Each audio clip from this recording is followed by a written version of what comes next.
Hola, ¿qué tal amigos? Sean como siempre bienvenidos a este nuevo video en su canal de Smart Money, el dinero que trabaja por ti. Bien, como lo prometido es deuda, finalmente después de 2 intentos tenemos ya aquí a la contadora fiscalista que nos va a ayudar con las dudas generales que tienen respecto a las contribuciones o a cómo pagar los impuestos por las ganancias de trading y de inversión tanto en Bitcoin como criptomonedas, y obviamente también aplicaría al trading en activos convencionales. Es Jenny Molina, contadora, también titulada, fiscalista, tiene muchos años en impuestos y ha visto empresas muy importantes en México y también personas morales de todo tipo, de todo régimen fiscal. Así que bueno, vamos a comenzar con esta breve encuesta para ver qué nos puede decir sobre el tema de impuestos por nuestra profesión. Así que bien, buenas noches Jenny, ¿cómo estás? Muy bien, Raimundo, muchas gracias por la invitación. Qué bueno que tuviste tiempo. Pues mira, tenemos aquí algunas dudas, la comunidad de Smart Money y yo mismo, sobre el tema de los impuestos, el tema fiscal por la operativa de criptomonedas. Como tú sabes, este año prácticamente y el cierre del año pasado han sido muy ganables o muy ganadores, tanto en Bitcoin como en criptomonedas e incluso en las nuevas que se llaman DeFi. Prácticamente todas han dado ganancia y esto aplica tanto al trading, obviamente, pero también mucho a la inversión, porque hay personas que compraron en 20,000, en 5,000, en 10,000 dólares y actualmente el Bitcoin vale 35,000 dólares. ¿Cómo impacta, cómo afecta todo esto? ¿O cómo tendríamos que hacer para presentar esto ante la autoridad? Porque entiendo que los impuestos no son si quieres o no, sino que son una obligación incluso constitucional. ¿Tú nos puedes decir un poquito más de esto? Claro que sí, Ray, con todo gusto.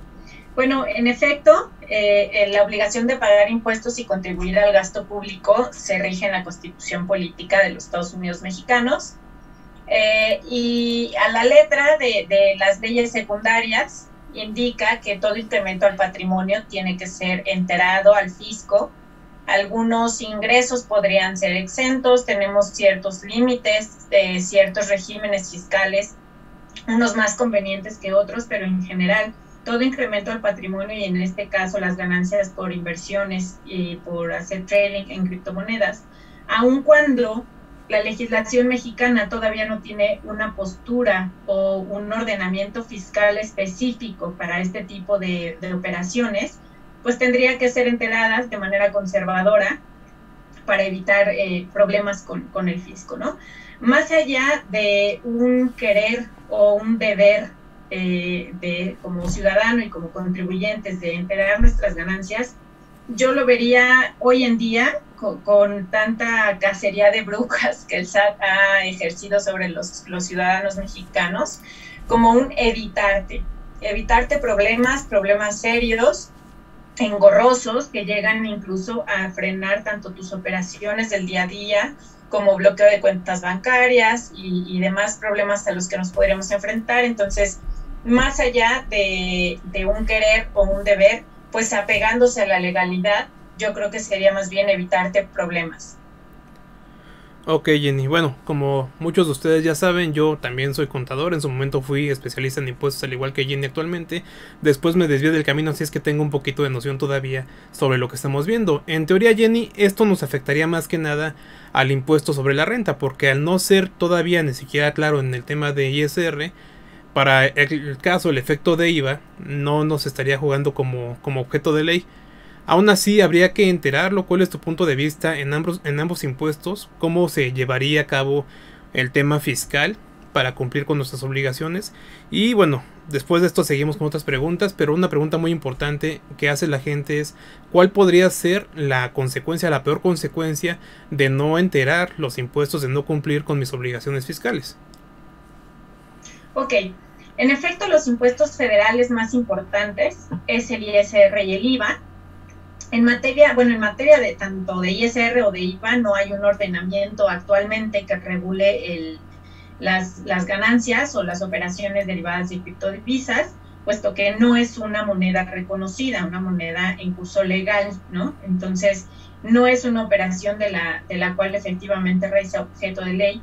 Sin embargo, conservadoramente, al final del día está incrementando tu patrimonio, ya sea en efectivo o bienes o servicios. Tú estás obteniendo ganancias que, pues bueno, se traducen en dinero en efectivo que cae a tus cuentas bancarias, ¿no?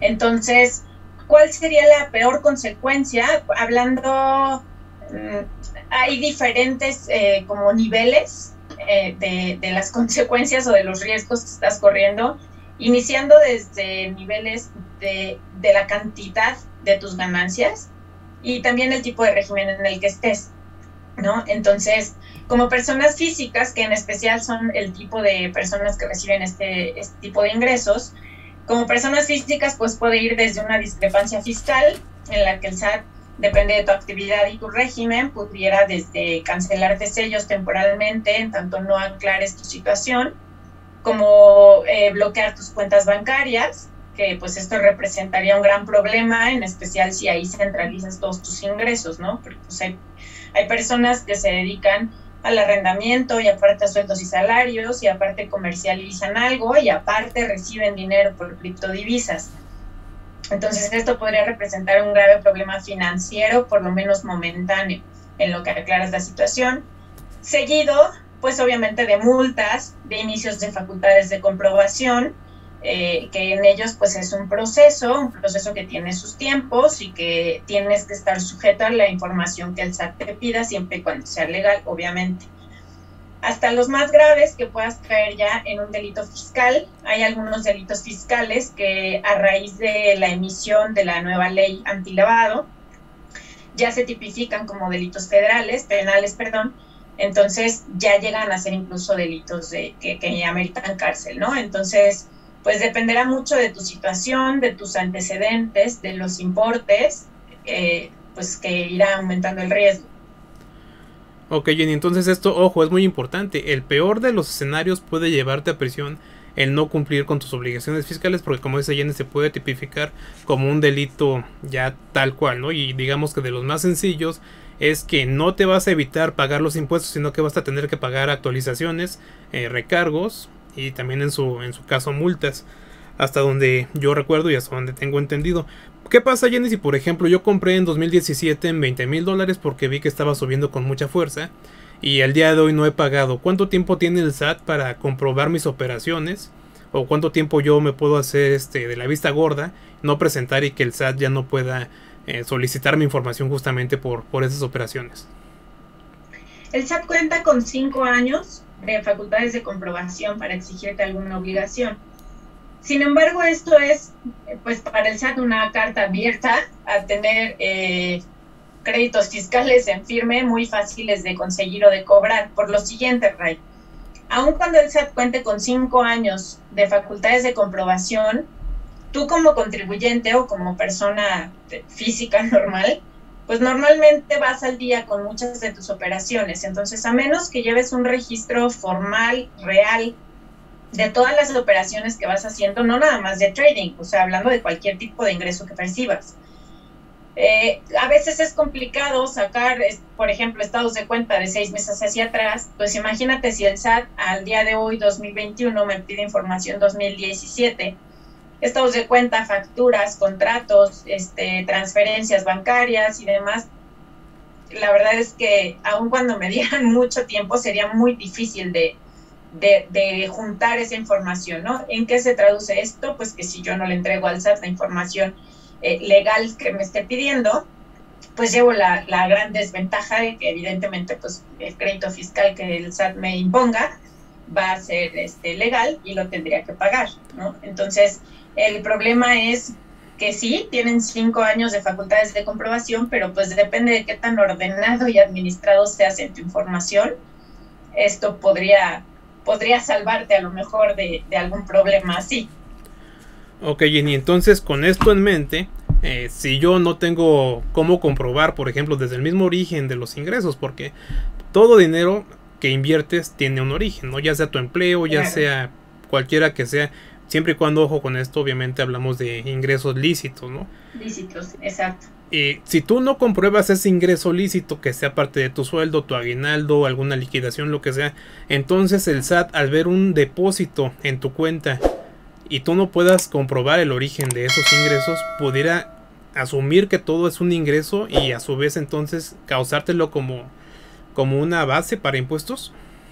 Totalmente, Ray. Hemos tenido casos, el año antepasado tuvimos un caso en particular en donde se recibió una herencia, pero venía de un proceso legal, de un fallecimiento que no había quedado pues ahí claras las cosas. Entonces la persona física recibió una cantidad importante de dinero de la venta de un inmueble, no la enteró y notarialmente no estaba bien escriturado, todavía se encontraba en el litigio. Entonces tuvimos un gran problema porque pues al final el SAT, al ver ese movimiento, que fue un movimiento importante en bancos, pues totalmente lo grabó como un ingreso acumulable, puesto que no lo enteró en su declaración anual. Ojo, aún cuando pues viniendo de una herencia no es gravable, no paga impuestos. Sin embargo, al final tuvo que pagar un impuesto por cierta cantidad, se pudo comprobar una parte, por no haberlo enterado. Entonces son a lo mejor pequeños detalles en específico y que son en casos muy particulares, que si no ponemos especial atención, pues a lo mejor para cuando ya el SAT me está requiriendo o me está precuestionando ese tipo de operaciones, ya no tenemos cómo salvarnos de eso. Exacto, y es un ejemplo muy puntual. Entonces, si no lo puede soportar, en este caso la persona que recibió la herencia, no importa para el SAT, no importa nada, simple y sencillamente te va a querer causar base de impuestos por ese dinero. Entonces aquí también mucho ojo a toda la audiencia, porque siempre tienen que tener el soporte, el respaldo del origen de sus ingresos. A ver, aquí vamos a ver algunos temas, si estás de acuerdo. ¿Te ha tocado en tu experiencia al día de hoy de alguna persona que reciba un requerimiento por parte del SAT? Digo, que puede ser ligado a las criptomonedas, por ejemplo, ¿no? Observamos que en tu cuenta bancaria metiste 500,000 pesos. Y eso depende, cada quien sabrá de dónde viene el dinero, pero existe la posibilidad de que venga obviamente por las inversiones o por el trading. ¿Tú has tenido algún problema con algún requerimiento? Actualmente no, y no porque también para el SAT este tema es nuevo, puesto que tan nuevo es que todavía ni siquiera saben qué postura tomar, ¿no? O cómo regularlo. Entonces, actualmente por tema como tal de criptomonedas, no. Sin embargo, siendo ya un rubro de actividades que cada vez se vuelve más cotidiano y que cada vez toma más fuerza en cuanto al movimiento monetario, no dudo que muy pronto, tal vez en 1 o 2 años, empiecen a llegar requerimientos por ese motivo. Tan es así que tan rápido caminó, por ejemplo, el tema de plataformas digitales como Didi, Uber, Airbnb, que para este ejercicio fiscal ya aplica, bueno, desde el pasado ya tenemos un rubro específico en la ley para ese tipo de ingresos, ¿no? Entonces, pues probablemente así como eso avanzó muy rápido y el movimiento monetario le ganó al fisco, probablemente para esto también en 1 o 2 años tengamos ya algunos requerimientos en torno al caso, si no es que ya tendremos, adicional a la ley FinTech, que fue la primera que sacó este tipo de conceptos, que pudieran regular los ingresos por estos conceptos. Ok, y de hecho aquí toca Jenny un tema muy importante, porque ella se refiere a que en junio del año pasado justamente salió a la luz esta nueva ley, este nuevo tipo de ingresos por plataformas digitales. Entonces ahí también se tipifica de manera muy detallada de qué vienen los ingresos. Si son donaciones, en el caso de los youtubers que reciben donaciones, puede entrar en un sector. En el caso de su ingreso, justamente por la publicidad, entra en otro sector. Pero si ya empiezan a vender marcas, por ejemplo los youtubers más grandes que empiezan a vender ya marcas, a explotar su marca como tal, eso ya entra en otro sector y el cálculo de impuesto es diferente, para, no importa por dónde venga el dinero, para cada tipo de ingreso. Entonces realmente es un tema muy nuevo, como comenta Jenny, que el SAT todavía no está del todo preparado, pero tenemos nosotros que estar siempre con la forma de comprobar el origen de cada uno de nuestros ingresos. Entonces esto me lleva a la siguiente pregunta. Bitso, el tema de Bitso. Bitso ya aplica actualmente como una institución financiera, y para poner en contexto, ya las instituciones financieras están obligadas a presentar al SAT los ingresos de cualquier persona. Ya, es decir, ya no es una información confidencial que tú tengas tu estado de cuenta y veas tus ingresos y se queda únicamente en ti. Actualmente el SAT tiene ese conocimiento por algunas leyes que hicieron, y que entonces las instituciones financieras, cualquier banco, está obligado a presentar la información al SAT. Bitso también entra en esta obligación, en este jueguito de estar obligado a presentar tu información al SAT. Sí, de diferente manera, puesto que a Bitso lo regula un apartado en específico que viene también de la ley FinTech que recientemente salió. Sin embargo, a mi parecer, todavía faltan muchas reglas específicas, puesto que no es una entidad financiera como cualquier otra, ¿no? Chica o grande, no lo es como cualquier otra, puesto que lo que comercializa todavía es un mercado no reconocido y no regulado en muchos países, y bueno, México no es la excepción. Ok, gracias. Y entonces Bitso todavía tiene sus lagunas, pero también seguramente está encaminado y estará obligado a reportar al SAT los montos de tus cuentas, cuánto ganas, cuánto estás recibiendo, y volvemos a lo mismo. Si no tienes cómo comprobar que eso es origen o que eso es como resultado de tu operativa, entonces todo el ingreso te lo van a querer marcar como ingreso. Tenemos algunas dudas aquí de las personas, que uno de ellos nos pregunta: ¿es posible deducir las aportaciones al plan personal para el retiro de estos ingresos? De esos ingresos, las aportaciones a los planes personales de retiro son deducibles en ciertos casos para personas físicas, ya sea por sueldos y salarios o con actividad empresarial y servicios profesionales, que son las personas que están obligadas a presentar declaración anual. Son deducibles tanto las aportaciones como las aportaciones adicionales. Lo que no me queda muy claro es viniendo de dónde, de las ganancias que obtuviste por hacer ese tipo por el trading. Sí, exactamente. Si yo hago trading y me llevo una cuenta de $5,000 a 10,000, yo estoy llevándome $5,000 de ganancia. Esta ganancia obviamente pues a mí me reporta. Yo puedo deducir estas aportaciones. Y por otro lado, en cuanto a la inversión, si yo compré un Bitcoin en 2010 y el año pasado en $10,000 y lo vendí ahorita en 30,000, también ahí entiendo que es un tipo de enajenación de activo, aunque bien no es un activo físico, pero es una enajenación. En este segundo caso, ¿también podría deducir estas aportaciones? Serán deducibles siempre y cuando hayas enterado el ingreso que obtuviste y pagado el correspondiente impuesto por él. Es totalmente deducible. Ok, gracias, Jenny. ¿Hay un monto mínimo y máximo para reportar al SAT? Para reportar, no. Al final, la ley es muy clara. Todo incremento al patrimonio en efectivo, bienes o servicios es sujeto de enterarlo, y en su caso, si sufre un gravamen establecido en la ley, pues el pago de impuestos correspondiente. Pero como tal, montos mínimos y máximos no existen. Ok, la siguiente pregunta que tienen es un poquito, creo que ya nos lo explicaste. ¿Qué papeles de trabajo o documentos es recomendable mantener en registro, ¿no? Para evitar este tipo de dolores de cabeza? Dependerá mucho de tu régimen. Cada régimen establece obligaciones diferentes, tanto del tipo de contabilidad que tienes que llevar, como de los registros y la información soporte que tengas que conservar. Por ejemplo, hablando del RIF, del régimen de incorporación fiscal, no están obligados a llevar contabilidad, siempre y cuando la lleven en un aplicativo de la página del SAT, pero dependerá mucho del tipo de régimen en el que estés.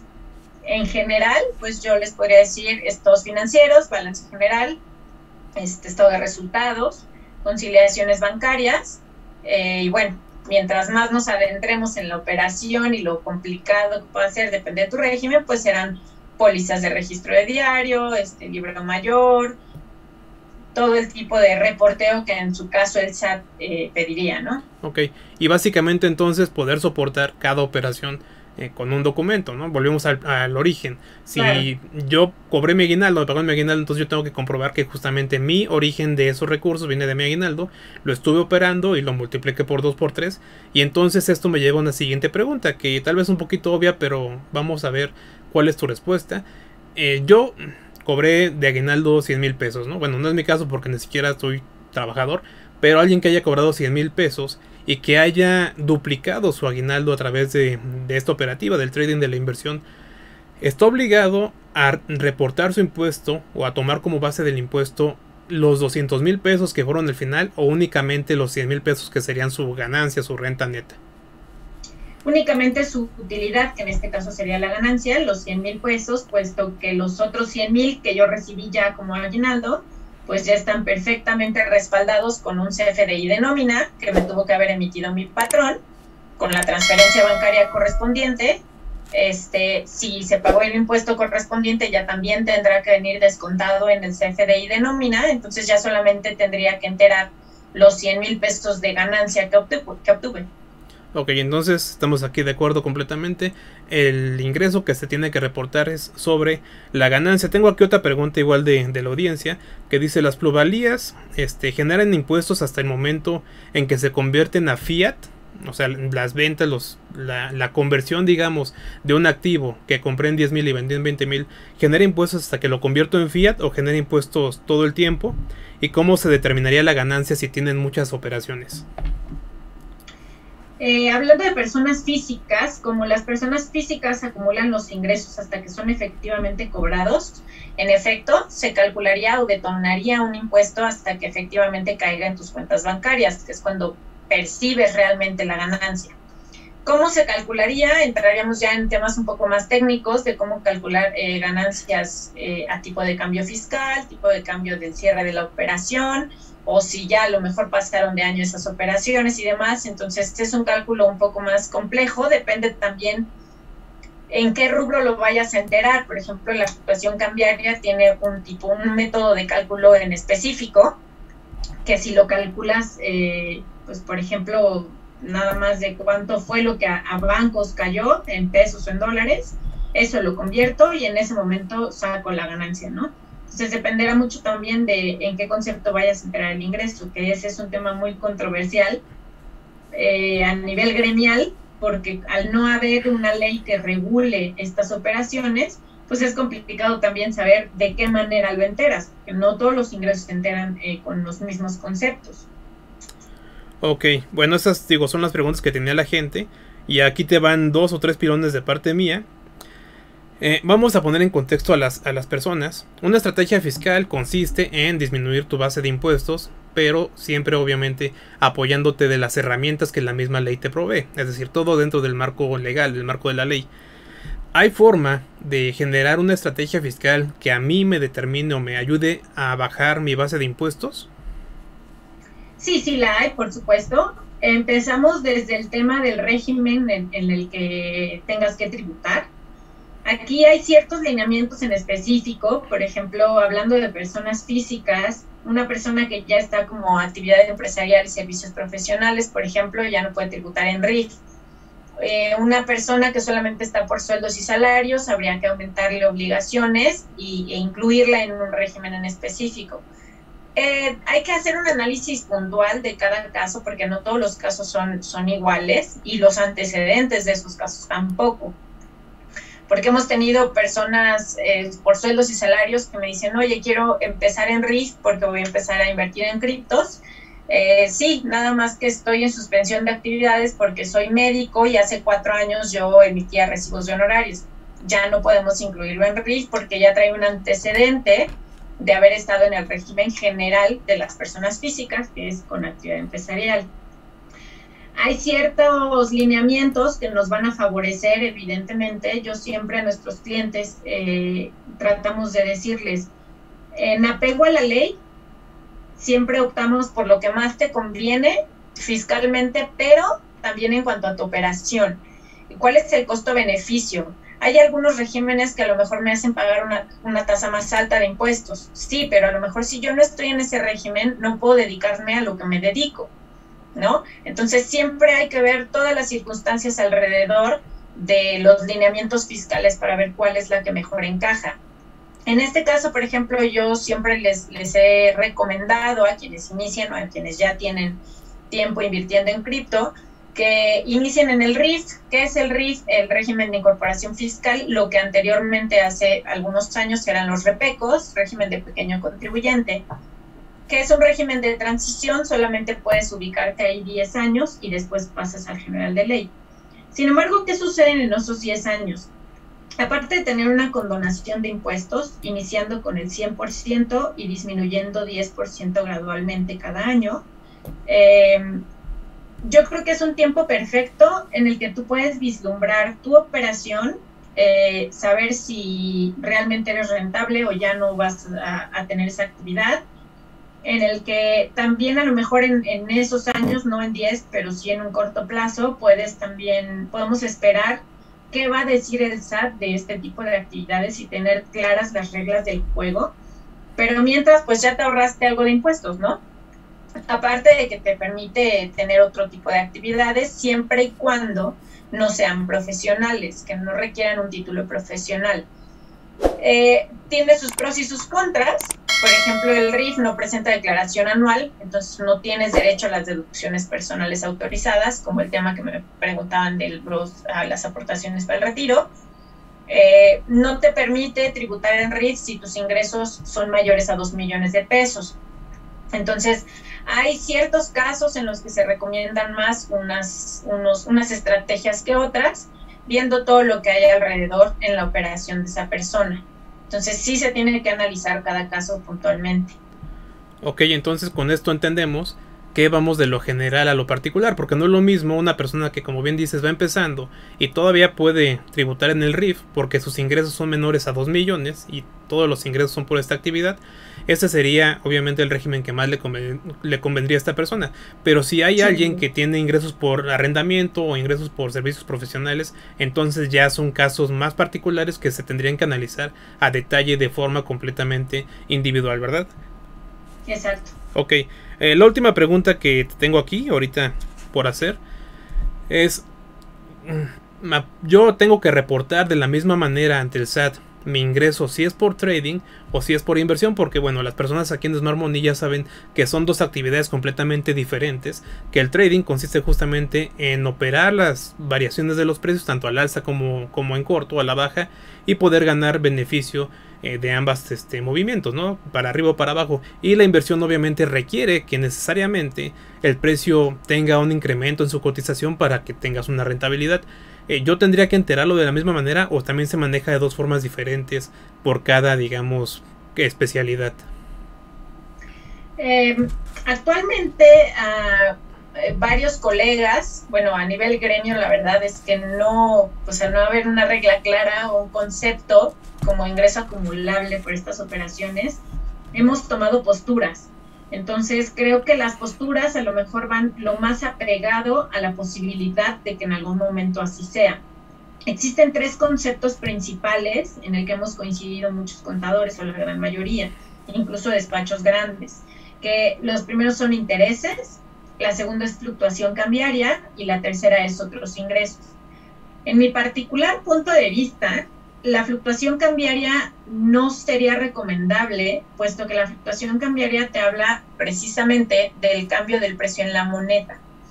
Pero hablando de moneda, te habla de moneda en curso legal, una moneda válida por las leyes mexicanas, y realmente el valor de la criptomoneda, incluso la criptomoneda como moneda, no es una moneda reconocida. Entonces, por este simple hecho, a mi parecer, ya te están excluyendo de ese concepto. Podría ser a lo mejor como intereses, y en mi caso casi de todas las personas que hemos llevado, las hemos enterado como el rubro de otros ingresos. ¿Qué quiere decir otros ingresos? Todos los ingresos que no estén contemplados en la ley, ahí los tienes que enterar. Exacto. Y declarar. Entonces, pues nosotros nos inclinamos por esa postura que sería, creo, la más correcta, porque es como muy general. Exactamente. Muy bien, Jenny. Bueno, también para quien no lo sepa, Jenny actualmente tiene un despacho que justamente es de asesoría fiscal y ha visto por muchos años tanto persona física como persona moral. Entonces, si tú eres una persona moral, tienes una empresa y también requieres a alguien que te apoye en el tema de los impuestos, también Jenny te puede apoyar sin ningún problema. Y bien, con esto llegamos prácticamente al final de lo que son las dudas actuales por el tema de Bitcoin, criptomonedas, DeFi, trading e inversión, que es un tema muy nuevo, muy complejo todavía. Y como hemos visto a lo largo de esta entrevista, ni siquiera está claro todavía por parte del SAT cómo lo va a trabajar, lo va a recibir o lo va a procesar, ¿no? Así que bueno, Jenny, nos vas a dejar aquí tus contactos para que si tenemos alguna duda te podamos buscar. Nos podrías tú ayudar con nuestra, no la contabilidad porque no funges como tal como contadora, pero nos podrías ayudar con nuestros impuestos, tanto persona física como persona moral. Claro que sí, con todo gusto, estamos a sus órdenes. Les dejamos el contacto al final de este video. Nosotros somos ADM Consultores Jurídico-Fiscales. Nos ponemos a sus órdenes. Ya vienen también declaraciones anuales 2020, entonces sería importante que si tienen algo que revisar de una vez, lo hagan con tiempo. Todavía no llegamos a marzo, que es para personas morales, y abril, que es para personas físicas. Entonces, cada caso hay que analizarlo en su totalidad para poder tener una postura en específico y sea lo más beneficioso para ustedes. Perfecto, entonces mucha atención, aquí también hablamos de que es jurídico, o sea, cualquier problema legal también Jenny los podría ayudar a través de su despacho. Entonces, bien Jenny, te agradezco mucho, vamos a dejar como ella dice aquí en la caja de comentarios y en el comentario fijado la forma de contacto. En caso de que Jenny no les conteste porque es una persona ocupada obviamente, también dejamos a su disposición el WhatsApp de Smart Money para darles información sobre los temas fiscales o incluso los temas legales que abarca el despacho hoy por hoy de Jenny, ¿no? Entonces, muchas gracias Jenny, ¿algo más que quieras aportar?